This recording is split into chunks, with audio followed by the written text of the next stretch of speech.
ന്യൂസിലേക്ക് സ്വാഗതം. പ്രധാന വാർത്തകൾ. 47ാമത് KCYM സംസ്ഥാന വാർഷിക സെനറ്റ് സമ്മേളനത്തിന് സമാപനം. വി ഡി സതീശന്റെ പ്രസംഗം സ്പീക്കർ തടസ്സപ്പെടുത്തിയെന്ന ആരോപണം. നിയമസഭയിൽ പ്രതിപക്ഷ ബഹളം. റാഗിംഗ് കേസ് കോളേജ് അധികൃതരുടെ ഭാഗത്തുനിന്ന് വീഴ്ചയുണ്ടായോ എന്ന് പരിശോധിക്കുമെന്ന് ജില്ലാ പോലീസ് മേധാവി. ഇന്ത്യക്ക് 5ാം തലമുറ പോർ വിമാനങ്ങൾ നൽകാനൊരുക്കി അമേരിക്കയും റഷ്യയും. 8 മാസമായി തുടരുന്ന കാത്തിരിപ്പിനൊടുവിൽ സുനിത വില്യംസിന്റെ മടക്കയാത്ര മാർച്ച് പകുതിയോടെ. വാർത്തകൾ വിശദമായി. 47ാമത് KCYM സംസ്ഥാന വാർഷിക സെനറ്റ് സമ്മേളനം പാലക്കാട് രൂപതയുടെ ആതിഥേയത്വത്തിൽ മുണ്ടൂർ യുവക്ഷേത്ര കോളേജിൽ വെച്ച് നടന്നു.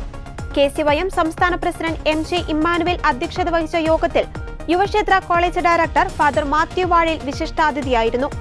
2025-26 KCYM സംസ്ഥാന സമിതിയിലേക്ക് പ്രസിഡന്റായി എബിൻ കണിവയലിനെയും ജനറൽ സെക്രട്ടറിയായി ജോബിൻ ജോസിനെയും തെരഞ്ഞെടുത്തു. കേരളത്തിലെ 32 രൂപതകളിൽ നിന്നുള്ള 250ഓളം യുവജനങ്ങളും സന്യസ്തരും പങ്കെടുത്ത സെനറ്റ് സമ്മേളനത്തിൽ സംസ്ഥാന സമിതിയുടെ പ്രവർത്തന റിപ്പോർട്ടും രൂപതകളുടെ പ്രവർത്തനങ്ങളും വിലയിരുത്തി. 2025-26 KCYM സംസ്ഥാന സമിതിയിലേക്ക് പ്രസിഡന്റായി എബിൻ കണിവയലിനും ജനറൽ സെക്രട്ടറിയായി ജോബിൻ ജോസും ട്രഷററായി ജിബി ഏലിയാസും വൈസ് പ്രസിഡന്റായി ജോഷ്ന എലിസബത്തും JR അനൂപും സെക്രട്ടറിമാരായി വിപിൻ ജോസഫും സനു സാജൻ പടിയറയിലും ജീന ജോർജും ജോസ്മി മരിയ ജോസ് എന്നിവരും തെരഞ്ഞെടുക്കപ്പെട്ടു. സമാപന യോഗത്തിൽ KCYM സംസ്ഥാന ഡയറക്ടർ ഫാദർ ഡിറ്റോ കൂള, മുൻ സംസ്ഥാന director father Stephen Thomas Chalakkara, Palakkad രൂപത പ്രസിഡന്റ് ബിബിൻ കുര്യൻ, രൂപത ഡയറക്ടർ ഫാദർ ജോബിൻ മേലേമുറിയൽ, സംസ്ഥാന ജനറൽ സെക്രട്ടറി ഷാലിൻ ജോസഫ്, സംസ്ഥാന secretary Augustine John JC, KCYM Palakkad രൂപത പ്രസിഡന്റ് ബിബിൻ കുര്യൻ, രൂപത ഡയറക്ടർ ഫാദർ ജോബിൻ മേലേമുറിയിൽ, സംസ്ഥാന ജനറൽ സെക്രട്ടറി ഷാലിൻ ജോസ്, സംസ്ഥാന സെക്രട്ടറി അഗസ്റ്റിൻ ജോൺ JC എന്നിവർ സംസാരിച്ചു. സംസ്ഥാന വൈസ് പ്രസിഡന്റുമാരായ Anu Francis, Shibin Shaji, assistant director doctor sister Norberta CTC, സംസ്ഥാന സെക്രട്ടറിമാരായ Merin MS, Marita Thomas, Subin K Sunny, Dibin Dominic തുടങ്ങിയവർ സന്നിഹിതരായിരുന്നു. തുടർന്ന് നിയുക്ത KCYM സംസ്ഥാന vice president Anoop JR KCYM പതാക താഴ്ത്തി. KCYM ആന്തത്തോടെ 47ാമത് അർദ്ധവാർഷിക സെനറ്റ് സമ്മേളനം സമാപിച്ചു. നിയമസഭയിൽ പ്രതിപക്ഷ നേതാവ് വി ഡി സതീശന്റെ പ്രസംഗം സ്പീക്കർ AN ഷംസീർ തടസ്സപ്പെടുത്തിയെന്ന് ആരോപിച്ച് പ്രതിപക്ഷ ബഹളം. സ്പീക്കറുടെ ഇരിപ്പിടത്തിന് അടുത്തെത്തിയാണ് പ്രതിപക്ഷാംഗങ്ങൾ പ്രതിഷേധിച്ചത്. ST വിഭാഗത്തിൽപ്പെട്ട വിദ്യാർത്ഥികളുടെ ഫണ്ട് വെട്ടിക്കുറച്ചുവെന്ന് ചൂണ്ടിക്കാട്ടിയായിരുന്നു പ്രതിപക്ഷ നേതാവിന്റെ പ്രസംഗം. ഗ്രാന്റ് കിട്ടാത്തതിനാൽ പട്ടികജാതി പട്ടികവർഗ വിദ്യാർത്ഥികൾ കൊഴിഞ്ഞു പോകുകയാണെന്ന് പ്രതിപക്ഷ നേതാവ് വി ഡി സതീശൻ പറഞ്ഞു. ഇതിനിടെയാണ് സ്പീക്കറുടെ ഇടപെടലുണ്ടായത്. പ്രസംഗം പെട്ടെന്ന് അവസാനിപ്പിക്കണമെന്ന് സ്പീക്കർ ആവശ്യപ്പെട്ടു. എന്തുകൊണ്ടാണ് പ്രസംഗം തടസ്സപ്പെടുത്തുന്നതെന്ന് പ്രതിപക്ഷ നേതാവ് ചോദിച്ചു. തന്നെ തടസ്സപ്പെടുത്തിക്കൊണ്ട് സഭ നടത്തിക്കൊണ്ടുപോകാനാണോ ഉദ്ദേശിക്കുന്നതെന്നും സതീശൻ ചോദിച്ചു. ഇതോടെ പ്രതിപക്ഷ MLA-മാർ നടുത്തളത്തിലിറങ്ങി പ്രതിഷേധിക്കുകയായിരുന്നു. സ്പീക്കറും പ്രതിപക്ഷ MLA-മാരും തമ്മിൽ വാക്കുതർക്കമുണ്ടായി. ടീമിനെ തിരിച്ചു വിളിക്കാൻ സ്പീക്കർ പ്രതിപക്ഷ നേതാവിനോട് ആവശ്യപ്പെട്ടു. പ്രസംഗിക്കുന്നത് തന്റെ അവകാശമാണെന്നും സ്പീക്കറുടെ ഔദാര്യമല്ലെന്നും പ്രതിപക്ഷ നേതാവ് പറഞ്ഞു. പ്രതിപക്ഷ ബഹളം രൂക്ഷമായതോടെ സ്പീക്കർ മൈക്ക് ഓഫ് ചെയ്തു. തുടർന്ന് സ്പീക്കർ മറ്റ് നടപടിക്രമങ്ങളിലേക്ക് കടന്നുവെങ്കിലും പ്രതിപക്ഷം പ്ലക്കാർഡുകളുമായി പ്രതിഷേധം തുടർന്നു. പ്രതിഷേധത്തിനൊടുവിൽ പ്രതിപക്ഷാംഗങ്ങൾ സഭ ബഹിഷ്കരിച്ചു. പ്രതിപക്ഷ പ്രതിഷേധത്തിനിടെ നടപടികൾ വേഗത്തിൽ പൂർത്തിയാക്കി സഭ പിരിഞ്ഞു. അന്തിമ ധനാഭ്യർത്ഥന ചർച്ചയില്ലാതെ പാസാക്കി. ബുധനാഴ്ചയും പ്രസംഗം തടസ്സപ്പെടുത്തിയതുമായി ബന്ധപ്പെട്ട് പ്രതിപക്ഷ നേതാവും സ്പീക്കറും തമ്മിൽ തർക്കമുണ്ടായിരുന്നു. മുഖ്യമന്ത്രിയെ സന്തോഷിപ്പിക്കാനാണ് സ്പീക്കർ തന്റെ പ്രസംഗം തടസ്സപ്പെടുത്തുന്നതെന്ന് വി ഡി സതീശൻ ആരോപിച്ചിരുന്നു. ഗവൺമെന്റ് നഴ്സിംഗ് കോളേജിൽ റാഗിംഗിൽ നിലവിൽ ഒരു വിദ്യാർത്ഥിയുടെ പരാതിയിലാണ് കേസെടുത്തിരിക്കുന്നതെന്നും കൂടുതൽ ഇരകളുണ്ടോ എന്നത് പരിശോധിക്കുമെന്നും കോട്ടയം ജില്ലാ പോലീസ് മേധാവി ഷാഹുൽ ഹമീദ് പറഞ്ഞു. കൂടുതൽ കുട്ടികളെ നേരിട്ട് കണ്ട് മൊഴിയെടുക്കണമെന്നും കോളേജ് അധികൃതരുടെ ഭാഗത്തുനിന്ന് വീഴ്ചയുണ്ടായോ എന്നത് പരിശോധിക്കണമെന്നും ജില്ലാ പോലീസ് മേധാവി വാർത്താ സമ്മേളനത്തിൽ വ്യക്തമാക്കി. റാഗിംഗുമായി ബന്ധപ്പെട്ട് രാഘവൻ കമ്മിറ്റി റിപ്പോർട്ടിലെ നിർദ്ദേശങ്ങളും UGC നിർദ്ദേശങ്ങളും പരിഗണിച്ച് നടപടിയെടുക്കും. കൂടുതൽ വിദ്യാർത്ഥികളിൽ നിന്ന് മൊഴിയെടുക്കും. പ്രതികളുടെ ഫോണുകളും റാഗിംഗ് ദൃശ്യം പകർത്തിയ ഫോണുകളും ശാസ്ത്രീയ പരിശോധനയ്ക്ക് വിധേയമാക്കും. നിലവിൽ റാഗിംഗ് വിരുദ്ധ നിയമപ്രകാരവും ആക്രമിച്ച് പരിക്കേൽപ്പിച്ചതിനും ഭീഷണിപ്പെടുത്തി പണം തട്ടിയതിനുമാണ് പ്രതികൾക്കെതിരെ കേസെടുത്തിരിക്കുന്നത്. തുടർന്നുള്ള അന്വേഷണത്തിൽ കൂടുതൽ വിവരങ്ങൾ ലഭിച്ചാൽ കൂടുതൽ വകുപ്പുകൾ ചുമത്തുമെന്നും അദ്ദേഹം പറഞ്ഞു. നിലവിൽ ഒരാളുടെ പരാതിയിലാണ് കേസെടുത്തിരിക്കുന്നത്. റാഗിങ്ങിനിരയായ ബാക്കി കുട്ടികളിൽ നിന്ന് വിവരങ്ങൾ ശേഖരിക്കും. ഫെബ്രുവരി 11 തീയതിയാണ് വിദ്യാർത്ഥി കോളേജിൽ പരാതി നൽകിയത്. കോളേജ് അധികൃതർ അന്നേ ദിവസം തന്നെ പരാതി പോലീസിനെ കൈമാറി. അന്ന് തന്നെ പ്രതികളായ വിദ്യാർത്ഥികളെ കോളേജിൽ നിന്ന് സസ്പെൻഡ് ചെയ്തു. മദ്യപാനത്തിനായാണ് പ്രതികൾ പണപ്പിരിവ് നടത്തിയത്. മറ്റു ലഹരി ഉപയോഗമുണ്ടോ എന്നത് പരിശോധിക്കണം. ഹോസ്റ്റലിൽ ലഹരി ഉപയോഗം സംബന്ധിച്ചൊന്നും നേരത്തെ പോലീസിന് പരാതി ലഭിച്ചിട്ടില്ല. പ്രതികളിലൊരാളായ Rahul Raj Kerala government students nurses അസോസിയേഷന്റെ നേതാവാണെന്നും SP മാധ്യമങ്ങളോട് പറഞ്ഞു. കഴിഞ്ഞ ദിവസമാണ് ജൂനിയർ വിദ്യാർത്ഥികളെ ക്രൂരമായി റാഗ് ചെയ്തതിനെ കോട്ടയം ഗവൺമെന്റ് നഴ്സിംഗ് കോളേജിലെ 5 സീനിയർ വിദ്യാർത്ഥികളെ പോലീസ് അറസ്റ്റ് ചെയ്തത്. നഴ്സിംഗ് കോളേജിലെ ജനറൽ നഴ്സിംഗ് സീനിയർ വിദ്യാർത്ഥികളായ കോട്ടയം വാളകം സ്വദേശി സാമുവൽ ജോൺസൺ, മലപ്പുറം മണ്ടൂർ സ്വദേശി രാഹുൽ രാജ്, വയനാട് നടവയൽ സ്വദേശി ജീവ, മലപ്പുറം മഞ്ചേരി പയ്യനാട് സ്വദേശി റിജിൽ ജിത്ത്, കോട്ടയം കോരുത്തോട് സ്വദേശി വിവേക് എന്നിവരാണ് അറസ്റ്റിലായത്. കഴിഞ്ഞ ദിവസം കോടതിയിൽ ഹാജരാക്കിയ 5 പ്രതികളെയും റിമാൻഡ് ചെയ്തിരുന്നു. കേസിൽ അറസ്റ്റിലായതിന് പിന്നാലെ പ്രതികളെ കോളേജിൽ നിന്ന് സസ്പെൻഡ് ചെയ്തിട്ടുണ്ട്. ഇതിനിടെ പ്രതികൾ ജൂനിയർ വിദ്യാർത്ഥിയെ ക്രൂരമായി ഉപദ്രവിക്കുന്നതിന്റെ ദൃശ്യങ്ങളും പുറത്തു വന്നിരുന്നു. നിലവിൽ ഒരു കുട്ടിയുടെ പരാതി പ്രകാരമാണ് നമ്മൾ കേസ് രജിസ്റ്റർ ചെയ്തിരിക്കുന്നത്. കൂടുതൽ ഇരകളുണ്ടോ എന്നുള്ള കാര്യം പരിശോധിച്ച് വരികയാണ്. കൂടുതൽ ഇരകളെ കണ്ട് ചോദ്യം ചെയ്യാനുള്ള നടപടി ഇന്ന് തന്നെ ആരംഭിക്കും. പിന്നീട് ഈ റാഗിങ്ങുമായിട്ട് ബന്ധപ്പെട്ട ഒരു സുപ്രീം കോടതിയുടെ ഒരു നിർദ്ദേശപ്രകാരം ഒരു രാഘവൻ കമ്മിറ്റി റിഫോംസ് അദ്ദേഹത്തിൻ്റെ റിപ്പോർട്ടുണ്ട്. രാഘവൻ കമ്മിറ്റി റിപ്പോർട്ട് പ്രകാരമുള്ള കാര്യങ്ങൾ നമ്മൾ പരിശോധിക്കും. പിന്നെ UGCയുടെ റെഗുലേഷനുണ്ട് ഇക്കാര്യമായിട്ട് ബന്ധപ്പെട്ട്, അതും കൃത്യമായിട്ട് പരിശോധിച്ച് ബാക്കി കോളേജ് അധികൃതരുടെ ഭാഗത്തുനിന്ന് എന്തെങ്കിലും വീഴ്ചകൾ വന്നിട്ടുണ്ടോ, വാർഡൻ്റെ ഭാഗത്തുനിന്ന് എന്തെങ്കിലും വീഴ്ചകൾ വന്നിട്ടുണ്ടോ, ആ രീതിയിലുള്ള അന്വേഷണം കൂടെ കൃത്യമായിട്ട് നടത്തും. പിന്നീട് ഈ വീഡിയോ ദൃശ്യം ഏത് മൊബൈൽ ഫോണിലാണ് പകർത്തിയത്, അതിൻ്റെ ഒറിജിൻ, ആ രീതിയിലുള്ള ശാസ്ത്രീയമായിട്ടുള്ള പരിശോധനകൾ നടത്തും. പ്രതികളായിട്ട് പിടിച്ചിരിക്കുന്ന 5 പേരുടെയും ഫോണുകൾ നമ്മൾ കസ്റ്റഡിയിൽ എടുത്തിട്ടുണ്ട്. അത് ശാസ്ത്രീയ പരിശോധനയ്ക്ക് വിധേയമാക്കും.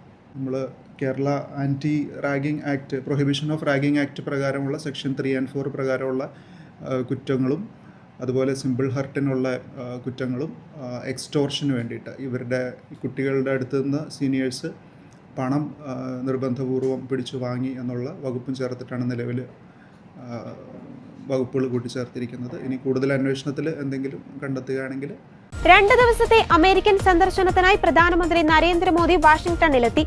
ഇന്ത്യൻ സമയം നാളെ പുലർച്ചെ 5-നാകും പ്രസിഡന്റ് ഡൊണാൾഡ് ട്രംപുമായി മോദി കൂടിക്കാഴ്ച നടത്തുക. അമേരിക്കയിൽ നിന്ന് സൈനിക വിമാനങ്ങൾ വാങ്ങുന്നതുൾപ്പെടെയുള്ള വിഷയങ്ങൾ ചർച്ചയാകും. അനധികൃത കുടിയേറ്റക്കാരെ തിരിച്ചയക്കുന്ന വിഷയത്തിലും ഇരു രാജ്യങ്ങളും ചർച്ചയിൽ നിലപാട് വ്യക്തമാക്കും. വാഷിംഗ്ടണിന് അടുത്തുള്ള ആൻഡ്രൂസ് എയർഫോഴ്സ് വിമാനത്താവളത്തിലാണ് പ്രധാനമന്ത്രിയുടെ വിമാനമിറങ്ങിയത്. അമേരിക്കൻ പ്രസിഡന്റിന്റെ ഔദ്യോഗിക അതിഥി മന്ദിരമായ ബ്ലെയർ ഹൌസിലേക്ക് താമസിക്കുവാനായി എത്തിയ മോദിക്ക് ഊഷ്മള വരവേൽപ്പാണ് ഇവിടെ ഒരുക്കിയത്. ബ്ലെയർ ഹൌസിന് മുന്നിൽ പ്രധാനമന്ത്രിയെ സ്വീകരിക്കുവാൻ നിരവധി ഇന്ത്യക്കാരും എത്തിയിരുന്നു. അമേരിക്കൻ പ്രസിഡന്റിന്റെ ഔദ്യോഗിക വസതിയായ വൈറ്റ് ഹൌസിന് നേരെ എതിർവശത്താണ് ബ്ലെയർ ഹൌസ് സ്ഥിതി ചെയ്യുന്നത്. ട്രംപ് 2ാമത് പ്രസിഡന്റായ ശേഷം മോദി നടത്തുന്ന ആദ്യ അമേരിക്കൻ സന്ദർശനത്തെയും കൂടിക്കാഴ്ചയും വലിയ പ്രതീക്ഷയോടെയാണ് ഇന്ത്യക്കാരായ അമേരിക്കൻ വംശജരടക്കം നോക്കിക്കാണുന്നത്. കാരണം മോദിയുടെ കുടിയേറ്റ നയമടക്കം വലിയ രീതിയിൽ ചർച്ചയാകുന്ന സമയത്താണ് സന്ദർശനം. പ്രധാനമായും ഇക്കാര്യമെല്ലാം ചർച്ചയിൽ വരുമെന്നാണ് കരുതപ്പെടുന്നത്. നാടുകടത്തപ്പെടുന്ന അമേരിക്കൻ കുടിയേറ്റക്കാരെ വിലങ്ങണിയിച്ച് കയറ്റിവിടുന്നതടക്കം വലിയ വിമർശനത്തിന് വിധേയമായിരുന്നു. ഇതിനു പുറമെ വ്യാപാരം, ഇറക്കുമതി തീരുവ, പ്രതിരോധ രംഗത്തെ സഹകരണം എന്നിവയും പ്രധാന ചർച്ചാ വിഷയമാകും. ചർച്ചയ്ക്ക് ശേഷം ഇരു നേതാക്കളും നാളെ സംയുക്തമായി മാധ്യമങ്ങളെ കാണുമെന്നാണ് കരുതുന്നത്. അമേരിക്കൻ സന്ദർശനത്തെക്കുറിച്ച് മോദി എക്സിൽ കുറിച്ചിട്ടുണ്ട്. തണുത്തുറഞ്ഞ കാലാവസ്ഥ പോലും അവഗണിച്ച് തന്നെ സ്വീകരിക്കുവാനെത്തിയ ഇന്ത്യൻ വംശജരെ പ്രത്യേകം അഭിനന്ദിക്കുന്നതായി മോദി കുറിച്ചു. ഇരു രാജ്യങ്ങളിലെയും ജനങ്ങളുടെ വളർച്ചയ്ക്കും പുരോഗതിക്കും വേണ്ടി സഹകരിച്ച് പ്രവർത്തിക്കുമെന്നും സന്ദർശനത്തെ വളരെ പ്രതീക്ഷയോടെയാണ് കാണുന്നതെന്നും മോദി കൂട്ടിച്ചേർത്തു. അമേരിക്കയിലെ ഇന്ത്യൻ അംബാസഡർ വിനയ് മോഹൻ എയർപോർട്ടിലെത്തി മോദിക്ക് ഔദ്യോഗിക സ്വീകരണം നൽകി. 2 ദിവസത്തെ അമേരിക്കൻ സന്ദർശനത്തിനെത്തിയ പ്രധാനമന്ത്രി നരേന്ദ്രമോദി താമസിക്കുന്ന ബ്ലെയർ ഹൌസും വളരെ ചരിത്രപ്രസിദ്ധമാണ്. അമേരിക്കയുടെ പ്രത്യേക അതിഥികളായെത്തുന്നവർ താമസിക്കുന്ന ബ്ലെയർ ഹൌസ് രാജ്യത്തിന്റെ അതിഥി സൽക്കാരത്തിന്റെ പ്രതീകം കൂടിയാണ്. വൈറ്റ് ഹൌസിന് തൊട്ടെതിർവശത്ത് 1651 പെൻസിൽവാനിയ അവന്യൂവിലാണ് ബ്ലെയർ ഹൌസ് സ്ഥിതി ചെയ്യുന്നത്. വെറും ഗസ്റ്റ് ഹൌസ് എന്നതിനപ്പുറം അമേരിക്കയുടെ അതിഥികളായെത്തുന്ന രാജാക്കന്മാർ, രാഷ്ട്രത്തലവന്മാർ, മറ്റ് ലോക നേതാക്കൾ എന്നിവരെല്ലാമാണ് അതീവ സുരക്ഷാ മേഖലയായ ബ്ലെയർ ഹൌസിൽ താമസിക്കുവാറുള്ളത്. ഇന്ത്യക്ക് 5ാം തലമുറ പോർ വിമാനങ്ങൾ നൽകാൻ അമേരിക്കയും റഷ്യയും. അമേരിക്കൻ കമ്പനി ലോക്ഹീഡ് മാർട്ടിന്റെ F-35, റഷ്യൻ സുഖോയ് 57E എന്നീ പോർ വിമാനങ്ങളാണ് പ്രതിരോധ മന്ത്രാലയത്തിന്റെ പരിഗണനയിലുള്ളത്. കൂടുതൽ തേജസ് മാർക്ക് 1A വിമാനങ്ങൾ നിർമ്മിച്ചു നൽകുന്നതിൽ പൊതുമേഖലാ സ്ഥാപനമായ HALനുണ്ടായ കാലതാമസത്തെ വ്യോമസേന മേധാവി തന്നെ വിമർശിക്കുന്ന വീഡിയോയും പുറത്തുവന്നിട്ടുണ്ട്. ഇന്ത്യൻ പൊതുമേഖലാ സ്ഥാപനമായ HAL ഈ എയ്റോ ഇന്ത്യ ഷോയ്ക്കു മുൻപ് 11 തേജസ് മാർക്ക് 1A യുദ്ധവിമാനങ്ങൾ നിർമ്മിച്ച് നൽകാമെന്നുറപ്പ് നൽകിയിരുന്നതാണ്. എന്നാൽ അമേരിക്കൻ കമ്പനിയായ ജനറൽ ഇലക്ട്രിക്കൽ നിന്ന് തേജസിന്റെ 404 എഞ്ചിനുകൾ എത്താൻ വൈകുകയാണ്. ഇതിനെതിരെ നേരത്തെയും വിമർശനം ഉന്നയിച്ച വ്യോമസേന മേധാവി AP സിംഗ് HAL അധികൃതരോട് എയ്റോ ഇന്ത്യ വേദിയിലും തന്റെ അതൃപ്തി പ്രകടമാക്കി. തേജസ് മാർക്ക് 1 അടക്കം HALന്റെ പക്കൽ തിരക്കിട്ട പ്രൊജക്ടുകൾ ധാരാളമുള്ളതിനാൽ പുതുതലമുറ പോർ വിമാനങ്ങൾ നിർമ്മിക്കാനുള്ള കരാറുകൾ കേന്ദ്ര സർക്കാർ സ്വകാര്യ പ്രതിരോധ കമ്പനികൾക്ക് നൽകാനാണ് സാധ്യത. എന്നാൽ തന്നെ ഇതിനെ 10 വർഷത്തോളം സമയമെടുക്കുമെന്നാണ് കണക്കുകൂട്ടൽ. ചൈനയും പാകിസ്ഥാനും അത്യാധുനിക പോർ വിമാനങ്ങൾ വാങ്ങുന്നതിനാൽ ഇന്ത്യയും അമേരിക്കയിൽ നിന്നോ റഷ്യയിൽ നിന്നോ 5ാം തലമുറ പോർ വിമാനങ്ങൾ വാങ്ങുന്ന കരാറിലെത്തിയേക്കും. എയ്റോ ഇന്ത്യയിൽ അണിനിരക്കുന്ന ലോക്ഹീഡ് മാർട്ടിന്റെ F-35, റോസോബോറോൺ എക്സ്പോർട്ടിന്റെ സുഖോയ് 57E എന്നിവയാണ് സർക്കാരിന്റെ സജീവ പരിഗണനയിലുള്ളത്. എല്ലാ സാധ്യതകളും വാഗ്ദാനങ്ങളും പരിഗണിക്കുന്നെന്നാണ് പ്രതിരോധ മന്ത്രാലയത്തിന്റെ വിശദീകരണം. ഏഷ്യയിലെ തന്നെ ഏറ്റവും വലിയ വ്യോമാഭ്യാസമായ എയ്റോ ഇന്ത്യയുടെ 3ാം ദിനവും ചർച്ചകളും കരാറുകളും സജീവ ശ്രദ്ധാ കേന്ദ്രമാണ്. ഒപ്പം വിമാനങ്ങളുടെ പ്രദർശനവും ദിവസേനയുള്ള എയ്റോ ഷോയും കാണാൻ പൊതുജനം ഒഴുകുകയും ചെയ്യുന്നുണ്ട്. 8 ദിവസത്തെ ദൗത്യത്തിനായി പോയി 8 മാസമായി അന്താരാഷ്ട്ര ബഹിരാകാശ നിലയത്തിൽ കഴിയുന്ന ഇന്ത്യൻ വംശജയായ സുനിത വില്യംസിന്റെ മടക്കയാത്ര ഒടുവിൽ തീരുമാനമായി. ISSൽ കുടുങ്ങിക്കിടക്കുന്ന സുനിത വില്യംസും സഹയാത്രികൻ ബുച്ച് വിൽമോറും മാർച്ച് പകുതിയോടെ ഭൂമിയിൽ മടങ്ങിയെത്തുമെന്ന് നാസ അറിയിച്ചു. മാർച്ച് അവസാനമോ ഏപ്രിലിലോ മാത്രമായിരിക്കും ഇരുവരെയും തിരികെ കൊണ്ടുവരാനാവുക എന്നായിരുന്നു നാസ നേരത്തെ കരുതിയിരുന്നത്. 2024 ജൂൺ മാസം മുതൽ സുനിത വില്യംസും ബുച്ച് വിൽമോറും അന്താരാഷ്ട്ര ബഹിരാകാശ നിലയത്തിലുണ്ട്. ബോയിങ്ങിന്റെ സ്റ്റാർലൈനർ പേടകത്തിൽ കഴിഞ്ഞ ജൂൺ 5-നായിരുന്നു ഇരുവരും ISSലേക്ക് യാത്ര തിരിച്ചത്. എന്നാൽ സ്റ്റാർലൈനറിന്റെ പ്രൊപ്പൽഷൻ സംവിധാനത്തിലെ തകരാറും ഹീലിയം ചോർച്ചയും കാരണം 8 ദിവസത്തെ ദൗത്യത്തിന് ശേഷം ഇരുവർക്കും നിശ്ചയിച്ച സമയത്ത് ഭൂമിയിലേക്ക് തിരികെ വരാനായില്ല. പലതവണ ഇരുവരെയും മടക്കി കൊണ്ടുവരാൻ നാസ ശ്രമിച്ചുവെങ്കിലും സ്റ്റാർലൈനറിന്റെ അപകട സാധ്യത മുന്നിൽ കണ്ട് മടക്കയാത്ര നീട്ടിവെച്ചു. തുടർന്ന് സ്റ്റാർലൈനറിനെ ആളില്ലാതെ ന്യൂ മെക്സിക്കോയിൽ 2024 സെപ്റ്റംബർ 7-ന് ലാൻഡ് ചെയ്യിക്കുകയാണ് നാസയും ബോയിങ്ങും ചെയ്തത്. ഇതോടെ സുനിത വില്യംസിനും ബുച്ച് വിൽമോറിനും 250 ദിവസത്തോളം ISSൽ തുടരേണ്ടി വരികയായിരുന്നു. ഏറ്റവും കൂടുതൽ സമയം ബഹിരാകാശ നടത്തം പൂർത്തിയാക്കിയ വനിത എന്ന ലോക റെക്കോർഡ് ഇതിനിടെ സുനിത വില്യംസ് സ്ഥാപിക്കുകയും ചെയ്തു. 2025 മാർച്ച് പകുതിയോടെ SpaceXന്റെ ഡ്രാഗൺ പേടകത്തിലാണ് സുനിത വില്യംസും ബുച്ച് വിൽമോറും മടങ്ങിയെത്തുക. ഇവർക്കൊപ്പം ക്രൂ 9 അംഗങ്ങളായ നിക് ഹഗും അലക്സാണ്ടർ ഗോർബുനോവും മടക്കയാത്രയിൽ ഡ്രാഗൺ ക്യാപ്സൂളിലുണ്ടാകും. മുമ്പ് ബഹിരാകാശ യാത്രയ്ക്കായി ഉപയോഗിച്ചിട്ടുള്ള ഡ്രാഗൺ പേടകമാണിത് എന്നാണ് റിപ്പോർട്ട്. ഫ്ലോറിഡയിലെ കാലാവസ്ഥ പരിഗണിച്ചായിരിക്കും പേടകത്തിന്റെ ലാൻഡിംഗ് തീയതി SpaceXുമായി ചേർന്ന് നാസ തീരുമാനിക്കുക. അണക്കര മരിയൻ ധ്യാന കേന്ദ്രം ഡയറക്ടറും പ്രസിദ്ധ വചന പ്രഘോഷകനുമായ ഫാദർ ഡൊമിനിക് വളംനാൽ അച്ഛന് ലഭിച്ച പരിശുദ്ധാത്മാ പ്രേരണയിൽ സ്ഥാപിതമായ ഡോട്ടേഴ്സ് ഓഫ് ഡിവൈൻ ഗ്രേസ് എന്ന പുതിയ താപസ സന്യാസ സമൂഹം കാഞ്ഞിരപ്പള്ളി രൂപതയുടെ കീഴിലുള്ള സീറോ മലബാർ സഭയിലെ സൂയൂറിസ് മൊണാസ്ട്രിയായി ഉയർത്തപ്പെട്ടു. മൊണാസ്ട്രിയിലെ പ്രഥമ അംഗങ്ങളായി നവസന്യാസ പരിശീലനം പൂർത്തിയാക്കിയ 7 പേരുടെ ആദ്യ വ്രതവാഗ്ദാനവും സഭാവസ്ത്ര സ്വീകരണവും പരിശുദ്ധ ലൂർദ് മാതാവിന്റെ തിരുനാൾ ദിനത്തിൽ കാഞ്ഞിരപ്പള്ളി രൂപതാ അധ്യക്ഷൻ മാർ ജോസ് പുളിക്കലിന്റെ മുഖ്യ കാർമ്മികത്വത്തിൽ മരിയൻ ധ്യാന കേന്ദ്രത്തിന്റെ ചാപ്പലിൽ ആഘോഷപൂർവ്വം നടന്നു. 2 സുപ്രധാന ചരിത്ര സംഭവങ്ങൾക്കാണ് കാഞ്ഞിരപ്പള്ളി രൂപതയും സിറോ മലബാർ സഭയും സാക്ഷ്യം വഹിക്കുന്നത് എന്നാണ് മുഖ്യ കാർമ്മികനായിരുന്ന കാഞ്ഞിരപ്പള്ളി രൂപതയുടെ ഇടയൻ മാർ ജോസ് പുളിക്കൽ പിതാവ് പറഞ്ഞത്. 2022 ജൂൺ 13-ന് പബ്ലിക് അസോസിയേഷൻ ഓഫ് ക്രിസ്ത്യൻ ഫെയ്ത്ത്ഫുള്ളായി ആരംഭിച്ച ഡോക്ടേഴ്സ് ഓഫ് ഡിവൈൻ ഗ്രേസ് താപസ സന്യാസ സമൂഹം അതിന്റെ വളർച്ചയുടെ അടുത്ത ഘട്ടമായാണ് monastery sui juris of eparchial right എന്ന പദവിയിലേക്ക് ഉയർത്തപ്പെട്ടത്. ആത്മവിശുദ്ധീകരണത്തിനും ആത്മാക്കളുടെ വിശുദ്ധീകരണത്തിനും താപസ ജീവിതം നയിച്ച് സുവിശേഷം പ്രഘോഷിക്കുന്നതിന് ലക്ഷ്യം വെച്ചുകൊണ്ടാണ് ഡോട്ടേഴ്സ് ഓഫ് ഡിവൈൻ ഗ്രേസ് സ്ഥാപിച്ചിരിക്കുന്നത്. കാഞ്ഞിരപ്പള്ളി രൂപതയുടെ ചാൻസലർ റവറന്റ് ഫാദർ കുര്യൻ താമരശ്ശേരിയുടെ തിരുക്കർമ്മങ്ങളുടെ ആരംഭത്തിൽ ആശ്രമ സ്ഥാപനത്തെ സംബന്ധിച്ച ഡിഗ്രി ഔദ്യോഗികമായി പ്രഖ്യാപിച്ചു. തിരുക്കർമ്മത്തിൽ കാഞ്ഞിരപ്പള്ളി രൂപതയുടെ വികാരി ജനറൽ പെരിയ ബഹുമാനപ്പെട്ട ജോസഫ് വെള്ളമറ്റമച്ചനും ആശ്രമ സ്ഥാപകനായ ഡൊമിനിക്കച്ചനും സഹകാർമ്മികരായി. പൗരസ്ത്യ താപസ പാരമ്പര്യത്തിലും കർമ്മലീത്ത ബെനഡിക്ടൻ സംയുക്ത ആധ്യാത്മികതയിലും വേരൂന്നിയാണ് ഡോട്ടേഴ്സ് ഓഫ് ഡിവൈൻ ഗ്രേസ് തങ്ങളുടെ നിയമാവലിക്കും ജീവിതക്രമത്തിനും രൂപം നൽകിയിരിക്കുന്നത്. ജീവിച്ചാലും മരിച്ചാലും നാം കർത്താവിനുള്ളവരാണ് എന്ന തിരുവചനമാണ് ആശ്രമാംഗങ്ങളുടെ ആദർശവാക്യം. അനുസരണം, ബ്രഹ്മചര്യം, ദാരിദ്ര്യം എന്നീ സുവിശേഷ ഉപദേശങ്ങൾക്ക് പുറമെ സവിശേഷമായ ദൈവവചന പ്രഘോഷണം 4ാമത്തെ വ്രതമായി സ്വീകരിച്ച് സഭയുടെ സുവിശേഷ ശുശ്രൂഷയ്ക്ക് വേണ്ടി ജീവിതാന്ത്യം താപസ ജീവിതത്തിലൂടെ ആത്മസമർപ്പണം ചെയ്തവരാണ് ദൈവകൃപയുടെ പുത്രിമാർ. തിരുവചന സന്ദേശത്തിൽ അഭിമന്യ പിതാവ് താപസ സമൂഹം സ്ഥാപിക്കപ്പെട്ടത് ഈ കാലഘട്ടത്തിൽ ഡൊമിനിക് വാളംനാലച്ചന് ദൈവം കൊടുത്ത വലിയ നിയോഗമാണെന്നും അച്ഛന്റെ വർഷങ്ങളായിട്ടുള്ള താപസ അരൂപിയിൽ നിന്നുള്ള സുവിശേഷ പ്രഘോഷണം അടുത്ത തലത്തിലേക്ക് ഉയർത്തപ്പെടുകയാണെന്നും അറിയിച്ചു. ഈ കാലയളവിൽ സന്യാസ പരിശീലനത്തിന് നേതൃത്വം നൽകിയ CMC കാഞ്ഞിരപ്പള്ളി അമല പ്രൊവിൻസിന്റെ മുൻ പ്രൊവിൻഷ്യലും സന്യാസ പരിശീലകയുമായ സിസ്റ്റർ ആനി ബെൻസിറ്റയ്ക്ക് അഭിമന്യ പിതാവ് നന്ദി അറിയിക്കുകയും ചെയ്തു.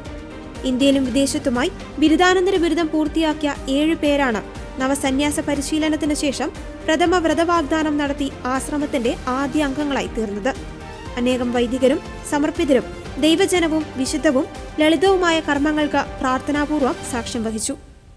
ഈ സമർപ്പിത സമൂഹത്തിൻ്റെ അംഗങ്ങളായി മാറുന്ന പ്രിയപ്പെട്ട കർത്താവിനാൽ സവിശേഷമായി തിരഞ്ഞെടുക്കപ്പെട്ട സഹോദരിമാരെ, മക്കളെ, അവരുടെ സ്നേഹം നിറഞ്ഞ മാതാപിതാക്കളെ, പ്രിയപ്പെട്ടവരെ, ഭാഗ്യപ്പെട്ട അനുഗ്രഹീതമായ ഒരു ചരിത്ര മുഹൂർത്തത്തിലാണ് നമ്മളിപ്പോൾ ആയിരിക്കുന്നത്.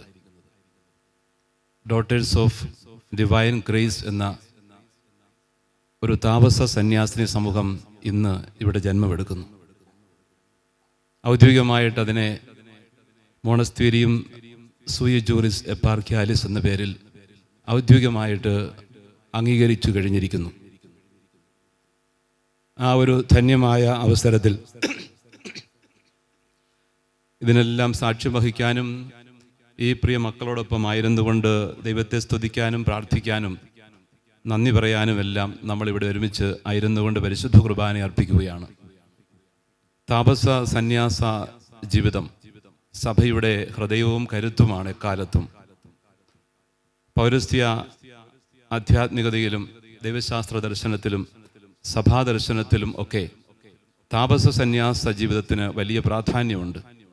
അത് തിരുസഭയിൽ പൗരസ്ത്യ പാശ്ചാത്യ സഭകളിലെല്ലാം വിലപ്പെട്ട ഒരു കാര്യമായും അമൂല്യ നിധിയായും തന്നെയാണ് സഭയുടെ ചരിത്രത്തിൽ ഉടനീളം കരുതപ്പെട്ടു വരുന്നത്.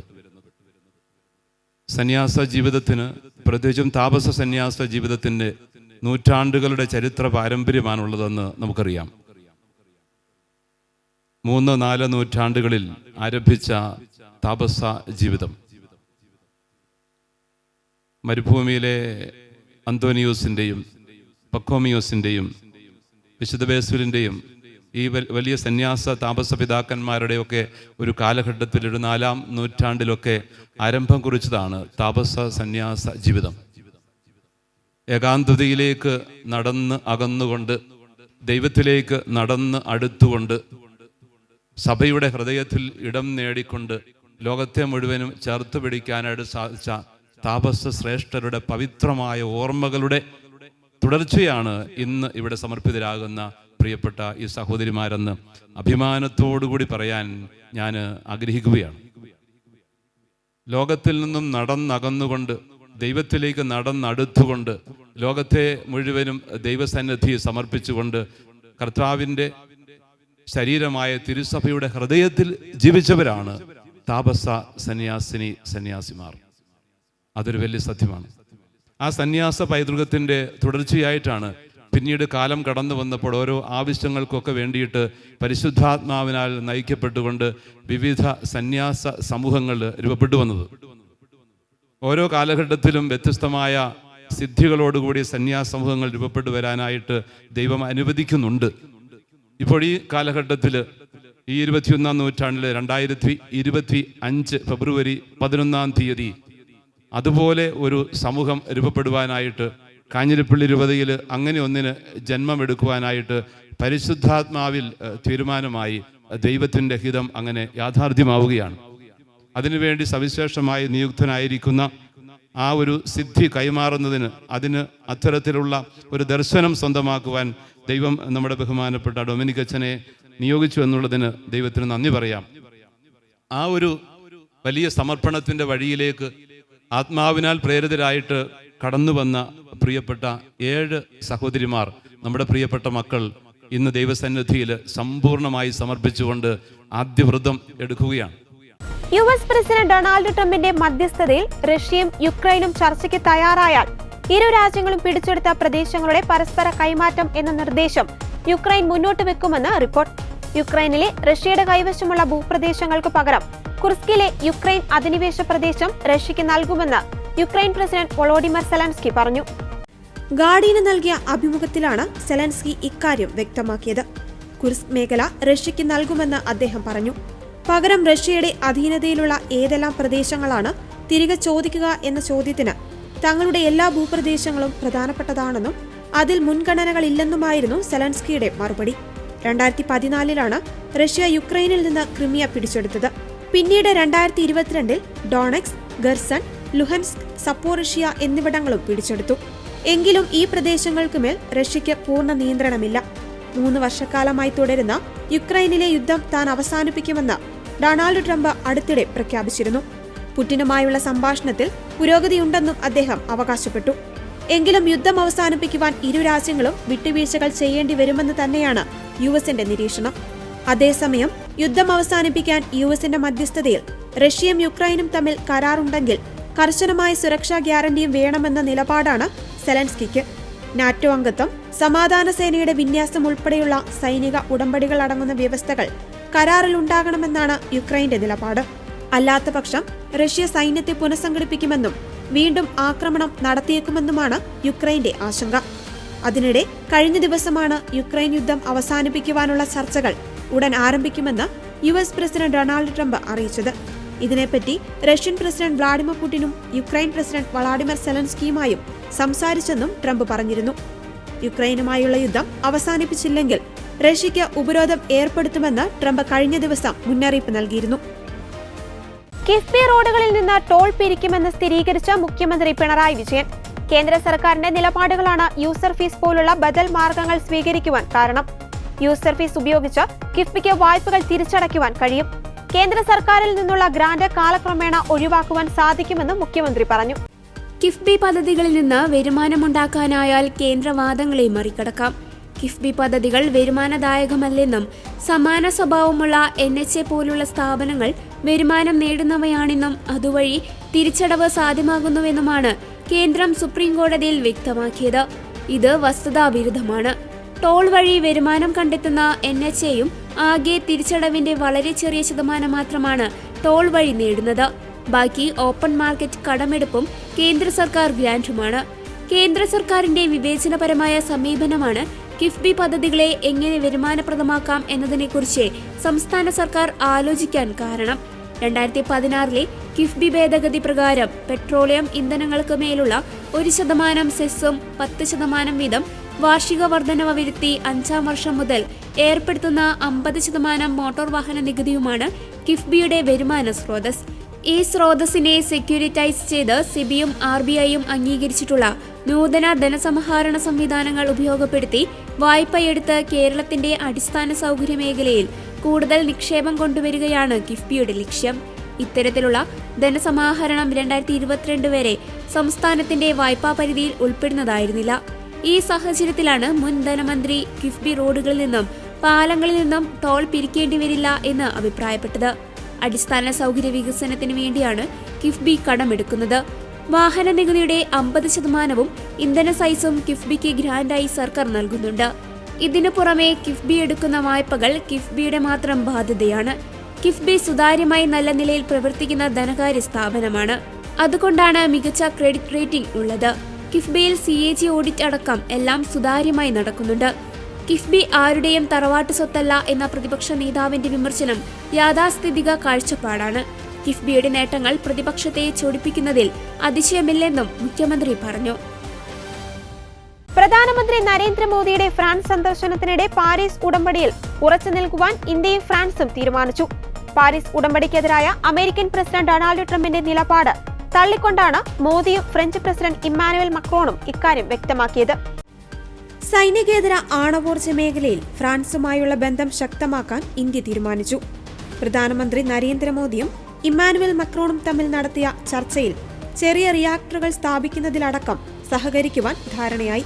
ഇന്നലെ ഫ്രാൻസിൽ നടന്ന AI ഉച്ചകോടിയിൽ ഫ്രഞ്ച് പ്രസിഡന്റ് ഇമ്മാനുവൽ മക്രോണിനൊപ്പം സഹ അധ്യക്ഷനായാണ് മോദി പങ്കെടുത്തത്. ഇതിനുശേഷം മാർസയിലെത്തിയ ഇരു നേതാക്കളും രാത്രി നടത്തിയ ചർച്ചയിലാണ് സൈനികേതര ആണവോർജ്ജ രംഗത്തെ ബന്ധം ശക്തിപ്പെടുത്തുവാൻ ധാരണയായത്. ചെറിയ ആണവ റിയാക്ടറുകൾ സ്ഥാപിക്കുവാൻ ഫ്രഞ്ച് കമ്പനികളെ ഇന്ത്യയിലേക്ക് മോദി ക്ഷണിച്ചു.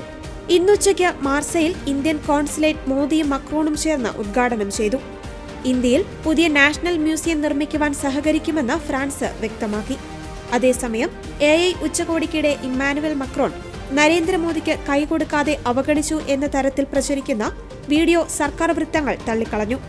ഉച്ചകോടിയിൽ സഹ അധ്യക്ഷന്മാരായിരുന്ന മോദിയും മക്രോണും ഹസ്തദാനം നൽകി ഒന്നിച്ച് ഹാളിനുള്ളിലേക്ക് വന്നതിനു ശേഷം മക്രോൺ മറ്റതിഥികളെ പരിചയപ്പെടുത്തുന്ന ഭാഗം കട്ട് ചെയ്താണ് വീഡിയോ പ്രചരിക്കുന്നതെന്നും ഉദ്യോഗസ്ഥർ വിശദീകരിച്ചു. ഇതോടെ ഗുഡ്നസ് ഈവനിംഗ് ന്യൂസ് ഇവിടെ പൂർണ്ണമാകുന്നു. കൂടുതൽ വാർത്താ അപ്ഡേറ്റുകൾക്കായി ഗുഡ്നസ് ന്യൂസ് ചാനൽ സന്ദർശിക്കുക. നന്ദി.